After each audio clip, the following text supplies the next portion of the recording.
Welcome to Sweet Life Beat Life. We hope this video helps. You begin by making the machine safe. Shut it down, unplug it, and bleed all pressure until the gauge reads 0. Once done, put on gloves and eye protection so you can work without risk.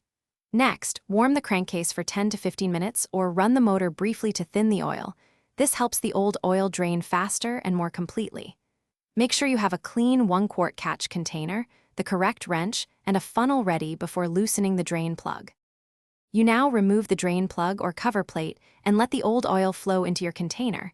Allow it to drain until the stream slows to a drip so you capture as much as possible. While it drains, inspect the oil. Dark sludge, metal flakes, or a milky appearance point to moisture or wear. Once drained, check and clean the magnetic plug or internal strainer. Remove debris with a lint-free cloth. Replace any damaged gaskets and wipe mating surfaces clean so the new seal will be effective. You refill the crankcase to the manufacturer's fill mark using the specified oil grade, ISO 100 or the recommended viscosity, poured through a funnel to prevent spills. Once filled, run the compressor for a few minutes and listen. Check for leaks around the drain plug and cover, then shut down and recheck the oil level, topping up to the mark if necessary.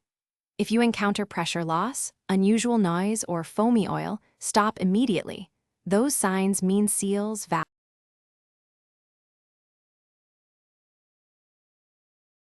Thanks for watching. Consider subscribing if we helped you.